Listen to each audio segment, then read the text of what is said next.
ایک شاگرد نے اپنے استاد جی سے پوچھا کہ استاد جی یہ آخرت میں حساب کتاب کیسے ہوگا؟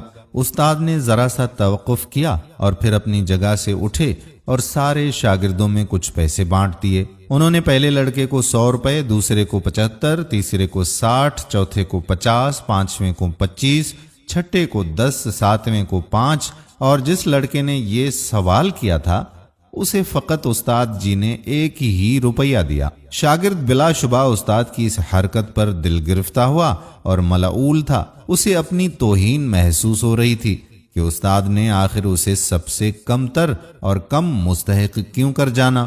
استاد نے مسکراتے ہوئے سب کو دیکھتے ہوئے کہا کہ بچوں، آپ سب کو آج چھٹی ہے، تم سب لوگ جاؤ اور جا کر ان پیسوں کو پورا خرچ کر دو۔ اب ہماری ملاقات ہفتے والے دن بستی کے نان بائی کے تنور پر ہوگی۔ ہفتے والے دن سارے طالب علم نان بائی کے پاس پہنچ گئے، جہاں استاد پہلے سے ہی موجود سب کا انتظار کر رہا تھا۔ سب لڑکوں کو آ جانے کے بعد استاد نے انہیں بتایا کہ تم میں ہر ایک اس تنور پر چڑھ کر مجھے اپنے اپنے پیسوں کا حساب دیں کہ آپ نے کہاں کہاں خرچ کیا، اور ہر ایک لڑکا اس تنور پر چڑھ کر حساب دے گا۔ پہلے والے لڑکے جسے 100 روپے ملے تھے اس کو دہکتے ہوئے تنور کی منڈیر پر چڑھا کر استاد نے پوچھا، ہاں بھائی بتاؤ، میرے دیے ہوئے 100 روپے کہاں کہاں خرچ کر دیے اور کیسے خرچے؟ جلتے تنور سے جلتے شعلوں کی تپش اور گرم منڈیر کی حدت سے پریشان لڑکا ایک پیر رکھتا اور دوسرا اٹھاتا، خرچ کیے ہوئے پیسوں کو یاد کرتا اور بتاتا کہ 5 روپے کی گڑیا لے لی، 10 کی چائے پی تھی، 20 کے انگور لیے تھے، 5 روپے کی روٹیاں لی تھیں، اور اسی طرح سے باقی کے خرچے گن گن کے بتائے۔ لڑکے کے پاؤں حدت سے جل رہے تھے اور اس کا باقی کا جسم تنور سے نکلتے شعلوں سے جھلس رہا تھا، حتیٰ کہ اتنی دیر اسے پیاس بھی لگ گئی تھی اور الفاظ بھی لڑکھڑانا شروع ہو گئے تھے۔ بڑی مشکل سے وہ حساب دے کر نیچے اترا۔